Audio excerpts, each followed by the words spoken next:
சென்னை மயிலாப்பூர் புனித சூசையப்பர் தொடக்கப்பள்ளியில் காலை உணவு திட்ட விரிவாக்கத்தை முதலமைச்சர் மு.க.ஸ்டாலின் தொடங்கி வைத்தார்.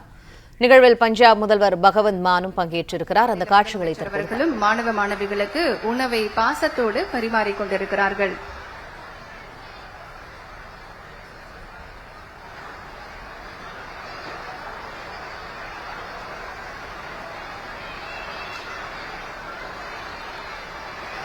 காலை உணவு திட்ட விரிவாக்கத்தினை தமிழக முதலமைச்சர் மு.க.ஸ்டாலின் தற்போது துவங்கி வைத்து வருகிறார். அவருடன் பஞ்சாப் மாண்புமிகு தமிழ்நாடு முதலமைச்சர் அவர்களும் மாண்புமிகு பஞ்சாப் மாநில முதலமைச்சர் அவர்களும் மாண்புமிகு தமிழ்நாடு துணை முதலமைச்சர் அவர்களும் மாணவ மாணவிகளுக்கு உதவி பெறும் பள்ளிகளில் இந்த திட்டமானது முதற்கட்டமாக துவக்கி வைக்கப்படவிருக்கிறது.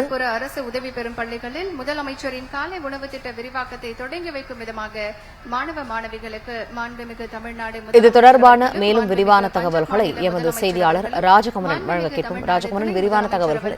மாணவ மாணவிகளுக்கு உணவுகளை பரிமாறி நகர்ப்புற அரசு உதவி பெறக்கூடிய பள்ளிகளிலும் முதலமைச்சருடைய காலை உணவு திட்ட விரிவாக்க நிகழ்ச்சி முதலமைச்சர் சென்னை மயிலாப்பூர் புனித சூசையப்பர் தொடக்கப்பள்ளி வளாகத்தில் தற்பொழுது தொடங்கி வைத்திருக்கின்றார். சிறப்பு அழைப்பாளராக இந்த நிகழ்வில் பஞ்சாப் முதலமைச்சர் பகவந்த் மான் பங்கேற்றிருக்கின்றார். துணை முதலமைச்சர் உள்ளிட்டவர்கள் பங்கேற்றிருக்கக்கூடிய இந்த நிகழ்ச்சியின் மூலமாக தமிழகத்தில் நகர்ப்புறங்களில் இருக்கக்கூடிய 2430 அரசு உதவி பெறும் பள்ளிகளுக்கு காலை உணவு திட்டம் விரிவாக்கம் செய்யப்பட்டிருக்கின்றது. இதன் மூலமாக 1 முதல் 5ஆம் வகுப்பு வரை பயிலக்கூடிய 3,05,000 மாணவ மாணவிகள் முதலமைச்சருடைய காலை உணவு திட்டத்தில் பலனடைய இருக்கின்றனர். முதலமைச்சரின் இந்த காலை உணவு திட்ட விரிவாக்கம் இன்று சென்னையில் தொடங்கி வைக்கப்பட்டிருக்கக்கூடிய நிலையில் பஞ்சாப் முதலமைச்சர் பகவந்த் மான் உள்ளிட்டவர்கள் பங்கேற்றிருக்கின்றார்கள். கடந்த 2002ஆம் ஆண்டு செப்டம்பர் 15ஆம் தேதி மதுரை ஆதிமூலம் தொடக்கப்பள்ளியிலே முதலமைச்சருடைய காலை உணவு திட்டம் தொடங்கப்பட்டது. அப்பொழுது முதற்கட்டமாக 1545 பள்ளிகளில் இது செயல்படுத்தப்பட்டது. இதில் நகராட்சி, மாநகராட்சி, கிராமப்புறங்கள், மலைப்பகுதி பள்ளிகள் சிலவற்றில் மட்டும் செயல்படுத்தப்பட்டு வந்த நிலையில் தான் கடந்த 2023 மார்ச் 1ஆம் தேதி 433 பள்ளிகளில் 56,160 குழந்தைகள் பலனடைந்தனர். 2023 ஆகஸ்ட் 25 அனைத்து அரசு தொடக்கப் பள்ளிகளுக்கும் இந்த திட்டம் விரிவாக்கம் செய்யப்பட்டது. 4வது கட்டமாக கிராமப்புறங்களில் அரசு உதவி பெறும் பள்ளிகளுக்கு கடந்த ஆண்டு ஜூலை 15ஆம் தேதி திட்டம் செயல்படுத்தப்பட்ட நிலையில்தான் இதுவரை 4 கட்டமாக செயல்படுத்தப்பட்ட இந்த திட்டத்திலே 34,000க்கும் கூடுதலான பள்ளிகள் மூலமாக 17,53,000 மாணவ மாணவிகள் பயன்பெற்றிருக்கின்றார்கள். பஞ்சாப் முதலமைச்சரை தமிழக முதலமைச்சர் வரவேற்று இந்த நிகழ்வில் அவரையும் பங்கேற்க செய்திருந்தார். ஏனென்றால் பல்வேறு மாநில முதலமைச்சர்கள், டெல்லி உள்ளிட்ட மாநிலங்களை சார்ந்தவர்கள் எல்லாம் தமிழகத்தில் செயல்படுத்தப்பட்டு வரக்கூடிய மக்கள் நல திட்டங்கள் தொடர்பாக நேரில் வருகை தந்து அவற்றை பார்வையிட்டு தங்களுடைய மாநிலங்களிலும் செயல்படுத்தி வருகின்றார்கள். மக்கள் நல்வாழ்வுத்துறை சார்ந்த பல்வேறு திட்டங்களை பார்வையிடுவதற்காக பல்வேறு மாநில முதலமைச்சர்கள் தொடர்ந்து தமிழகத்திற்கு அவ்வப்பொழுது வருகை தந்து கொண்டிருக்கின்றார்கள். இந்த நிலையில் தான் இந்த காலை உணவு திட்டம் தமிழ்நாட்டிலே எந்த அளவு மாணவ மாணவிகளுக்கு பலன் தருகின்றது, தங்களுடைய மாநிலத்திலும் இதை செயல்படுத்த முடியுமா என்று அறிந்து கொள்ளக்கூடிய விதமாக பஞ்சாபினுடைய முதலமைச்சர் பகவந்த் மான் அதில் பங்கேற்றிருந்தார். அவரே மாணவ மாணவிகளுக்கு காலை உணவையும் பரிமாறியிருந்தார். நகர்ப்புற பகுதிகளில் உள்ள அரசு உதவி பெறும் தொடக்க பள்ளிகளுக்கும் காலை உணவு திட்டம் விரிவாக்கம் செய்யப்பட்டிருக்கக்கூடிய நிலையில் பகவந்த் மான் அந்த பஞ்சாபினுடைய முதலமைச்சர் அதில் பங்கேற்று மாணவ மாணவிகளுக்கு காலை உணவு பரிமாறி இருக்கின்றார். பஞ்சாப் முதலமைச்சர், தமிழ்நாடு முதலமைச்சர், தமிழக துணை முதலமைச்சர் ஆகியோர் மாணவர்களுடன் இணைந்து காலை உணவு அருந்தக்கூடிய காட்சிகளையும் பார்க்கின்றோம். இந்த காலை உணவு திட்டத்தின் மூலமாக பள்ளிகளுக்கு வரக்கூடிய அந்த தொடக்க நிலை மாணவர்களுடைய எண்ணிக்கை தொடர்ந்து உயர்ந்திருந்தது. காலை வேளையில் பிள்ளைகளுக்கு உணவு சமைத்து கொடுத்து விட்டுதான் பெற்றோர் தங்களுடைய பணிகளுக்கு செல்ல முடியும் என்ற நிலையில் தான் காலை உணவை பல்வேறு குழந்தைகள் தவிர்ப்பதாக தெரிய வந்தது. அதன் பிறகுதான் தமிழ்நாடு முதலமைச்சர் பெற்றோர்களுடைய அந்த காலை வேலை சுமையை குறைக்கக்கூடிய விதமாக மாணவர்களுக்கான காலை உணவு திட்டத்தை பள்ளிகளிலேயே வழங்கக்கூடிய விதமாக ஆங்காங்கு குறிப்பிட்ட பள்ளிகளுக்கு சேர்த்து ஒரே இடத்திலே சமைத்து அதன் மூலமாக குறிப்பிட்ட அளவு சூடு இருக்க வேண்டும், குறிப்பிட்ட அளவு அதில் சத்து பொருட்கள் இருக்க வேண்டும், காய்கறி உள்ளிட்டவை எல்லாம் கணிசமான அளவு இருக்க வேண்டும் என்பதை அதிகாரிகள் மூலமாக தொடர் ஆய்வுக்கு உட்படுத்தி சூடாக மாணவர்களுக்கு இந்த உணவை காலை வேளையில் பரிமாறி வருகின்றார்கள். இதன் மூலமாக மாணவ மாணவிகள் பெரிய அளவில் ஊராட்சி ஒன்றிய தொடக்கப்பள்ளி போன்ற கிராமப்புற பகுதிகளில் பெரிய அளவில் பலனடைந்தார்கள். அதன் பிறகு நகர்ப்புற பகுதிக்கு விரிவாக்கம் செய்யப்பட்டு தற்பொழுது அரசு உதவி பெறும் பள்ளிகளுக்கும் அது விரிவாக்கப்பட்டிருக்கின்றது. இன்று முதல் இந்த அரசு உதவி பெறும் பள்ளிகளுக்கும் நகர்ப்புற பகுதிகளிலே காலை உணவு திட்டத்தை விரிவாக்கக்கூடிய நிகழ்ச்சியிலே பஞ்சாபினுடைய முதலமைச்சர் பங்கேற்றிருக்கின்றார். அதற்கு காரணம் தமிழகத்தில் செயல்படுத்தப்படுகின்ற இந்த திட்டத்தை எவ்வாறு பஞ்சாபில் செயல்படுத்த வேண்டும் என்பதற்கான அந்த நடைமுறைகளை அறிந்து கொள்வதற்கான ஒரு பயணமாக பஞ்சாபினுடைய முதலமைச்சர் தமிழ்நாட்டிற்கு வந்திருக்கின்றார்.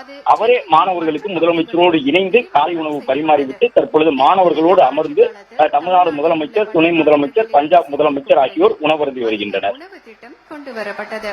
எம்ஜிஆர் ஆட்சியில் அது சத்துணவு திட்டமாக மாற்றப்பட்டு முத்தமிழ் அறிஞர் கலைஞர் அவர்களின் ஆட்சியில் முட்டையுடன் கூடிய நிறைவான சத்துணவு திட்டமாக உருவாக்கப்பட்டது.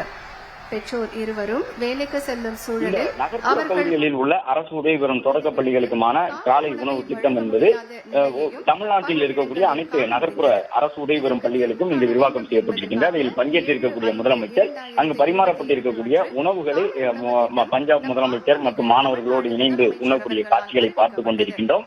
பகவந்த் மான் பஞ்சாபினுடைய முதலமைச்சர் பங்கேற்றிருக்கின்றார். அவர் ஒரு சில முதலமைச்சரிடம் இந்த காலை உணவு திட்டம் எவ்வாறு செயல்படுத்தப்பட்டது என்பது உள்ளிட்ட விவரங்களை எல்லாம் கேட்டிருந்தார். அதே போன்று துணை முதலமைச்சரும் அங்கு பரிமாறப்பட்ட அந்த மாணவர்களுக்கான இட்லி உள்ளிட்ட உணவுகளை இணைந்து அமர்ந்து உண்ணக்கூடிய காட்சிகளை பார்த்துக் கொண்டிருக்கின்றோம்.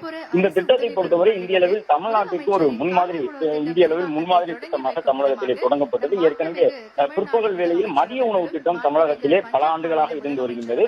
என்றாலும் இந்த காலை உணவு திட்டம் என்பது முதலமைச்சர் ஆட்சிக்கு வந்த பிறகு முதலில் கிராமப்புற பகுதிகளுக்கு கொண்டு செல்லப்பட்டு அதன் பிறகு நகர்ப்புற பகுதிகளுக்கும் விரிவாக்கம் செய்யப்பட்டு இப்பொழுது பெரிய அளவில் இந்த திட்டம் தமிழ்நாடு முழுவதும் மாணவர்களுக்கு லட்சக்கணக்கில் பலன் தரக்கூடிய ஒரு திட்டமாக இருக்கின்றது. இதுவரை 4 கட்டமாக செயல்படுத்தப்பட்ட இந்த திட்டத்தின் மூலமாக ஏறக்கூடிய 35 லட்சம் பள்ளிகள் மூலமாக 17,53,257 மாணவ மாணவிகள் பலனடைந்திருக்கின்றார்கள். அதில் இட்லி உணவு ஒரு சில நாள் வழங்கப்படுகின்றது, சாம்பார் உணவு ஒரு சில நாள் வழங்கப்படுகின்றது, அந்த உப்மா உள்ளிட்ட வகையிலான உணவுகளும் வழங்கப்படுகின்றன. அதில் குறிப்பிட்ட அளவு சத்துப்பொருள் இருக்க வேண்டும், சூடு கரெக்டாக இருக்க வேண்டும். மாணவர்களுக்கு அந்த உணவை பரிமாறும் பொழுது குறிப்பிட்ட அளவு சூடோடு அந்த உணவு இருக்க வேண்டும் என்பது முதலமைச்சருடைய நிபந்தனையாக இருந்து வந்தது. அதையெல்லாம் கண்காணிப்பதற்காக அந்தந்த ஊராட்சி அளவில் நியமனம் செய்யப்பட்டிருக்கிறார்கள். ஊராட்சி ஒன்றிய அளவிலே அதிகாரிகள், கல்வித்துறையினுடைய அதிகாரிகள் நியமனம் செய்யப்பட்டிருக்கிறார்கள். மாணவர்களுக்கு தண்ணீர் வழங்குவதற்காக தனித்த குவளைகளும் வழங்கப்படுகின்றன பல்வேறு இடங்களிலே. இவ்வாறு இந்த திட்டம் பெரிய அளவில் பலன் தரக்கூடிய விதமாக தமிழ்நாட்டில் செயல்படுத்தப்பட்டு வரும் நிலையில் தான் இந்த திட்டத்தை அறிந்து கொள்வதற்காக பஞ்சாபினுடைய முதலமைச்சர் தமிழ்நாடு வருகை வந்திருக்கின்றார். இன்று வேறு எந்த நிகழ்ச்சிகளிலும் அவர் பங்கேற்கவில்லை. இந்த நிகழ்வில் பங்கேற்பதற்காகத்தான் பஞ்சாபில் இருந்து வந்திருக்கின்றார். மக்கள் நல்வாழ்வுத்துறை அமைச்சர் உள்ளிட்டவர்களும் அங்கு இருக்கக்கூடிய அந்த காட்சிகளை பார்க்கின்றோம். உணவு பரிமாறப்பட்ட நிலையில் இருவருமே துணை முதலமைச்சர், மாணவர்கள் உள்ளிட்டவர்களோடு அமர்ந்து உணவருந்தி வருகின்றார்கள். இந்த உணவு வகையை பொறுத்தவரை பல்வேறு வகையாக பரிமாறப்படுகின்றது. இட்லி உள்ளிட்ட உணவுகள், சாம்பார், உப்மா உள்ளிட்ட அந்த வகையிலான உணவுகள் மாணவர்களுக்கு எளிதில் செரிமானம் அடையக்கூடிய உணவுகளாக இருக்க வேண்டும். அது மட்டுமல்லாமல் மாணவர்களுடைய கல்வித்திறனை, அதாவது சத்து குறைபாட்டு காரணமாக மாணவர்களுடைய கற்றல் திறன் பாதிக்கப்பட்டு விடக்கூடாது. மாணவர்களுடைய வகுப்பறையில் இருக்கும் பொழுது பாடங்களில் கவனம் செலுத்தக்கூடிய விதமாக அவர்களுடைய கவனச்சிதறல் இன்றி பசி இன்மை இருக்க வேண்டும் என்ற அடிப்படையில் தான் இந்த உணவு வகை காலை உணவாக பரிமாறப்பட்டு வருகின்றது.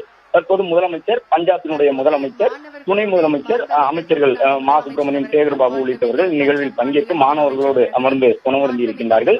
இந்த திட்டத்தை தமிழ்நாட்டில் செயல்படுத்தப்பட்டு வரக்கூடிய நிலையில் இதை பஞ்சாபிலும் எவ்வாறு செயல்படுத்துவது என்பதை அறிந்து கொள்ளக்கூடிய விதமான ஒரு பயணமாக தற்பொழுது பகவந்த் சிங் மான் தமிழ்நாட்டுக்கு பயணம் செய்திருக்கின்றார். முதலில் 2022 செப்டம்பர் 15 மதுரையில் தொடங்கப்பட்ட இந்த திட்டம் தற்பொழுது தமிழ்நாடு முழுவதும் அனைத்து வகையான அரசு பள்ளிகளுக்கும் விரிவாக்கம் செய்யப்பட்டது. அதன் தொடர்ச்சியாக அரசு உதவி பெறும் பள்ளிகளுக்கும் விரிவாக்கம் செய்யப்பட்டிருக்கின்றது. முதலமைச்சர் அங்கிருக்கக்கூடிய அந்த மாணவிகளிடம் உணவு வகை பரிமாறப்படுவது போதுமானதாக இருக்கின்றனவா, உணவு தரமாக இருக்கின்றதா என்பது உள்ளிட்ட விவரங்களை எல்லாம் கேட்டறிந்து வரக்கூடிய காட்சிகளை பார்க்கின்றோம். ஏற்கனவே முதலமைச்சர் மட்டுமல்ல, துணை முதலமைச்சரும் மாவட்டங்களுக்கு பல்வேறு ஆய்வுகளுக்காக தொடர்ச்சியாக சென்று கொண்டிருக்கின்றார்கள். அவ்வாறு மாவட்ட ஆய்வுகளுக்கு செல்லக்கூடிய துணை முதலமைச்சர் அந்தந்த பகுதியில் இருக்கக்கூடிய காலை நேரத்தில் பரிமாறப்படக்கூடிய உணவுகளை பள்ளிக்கூடங்களுக்கே சென்று அருந்தி வருகின்றார். இது முதலமைச்சருடைய ஒரு நிபந்தனையாக இருக்கின்றது.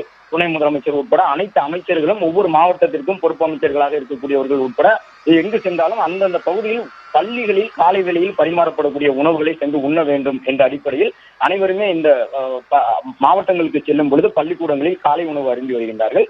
தற்பொழுது முதலமைச்சர் அந்த நிகழ்வில் பங்கேற்று முடித்த பிறகு அங்கு இருக்கக்கூடிய பள்ளி கல்வித்துறை சார்ந்த பல்வேறு பணியாளர்களுடன் அவர்களுடைய கோரிக்கை மனுக்களை பெற்றுக் கொண்டார். அது மட்டுமல்லாமல் இந்த நிகழ்வில் பங்கேற்றதனுடைய அர்த்தமாக அந்த பள்ளிக்கூடத்திற்கு முன்பாக திறந்திருந்தவர்களுக்கு தன்னுடைய கையெழுத்தை வழங்கி இருக்கின்றார். முதலமைச்சர், துணை முதலமைச்சர் உள்ளிட்டவர்கள் நிகழ்வில் பங்கேற்று தற்பொழுது புறப்பட்டிருக்கின்றார்கள். காலை உணவு திட்டம் தமிழ்நாடு முழுவதும் நகரப்பகுதியில் இருக்கக்கூடிய அரசு உதவி பெறும் பள்ளிகளுக்கும் விரிவாக்கம் செய்யப்பட்டிருக்கின்றன. பிளே ஸ்டோர் மற்றும் ஆப் ஸ்டோரில் இருந்து பாலிமர் செயலியை QR கோடு மூலம் பதிவிறக்கம் செய்யுங்கள். செய்திகளை உடனுக்குடன் பெறுங்கள்.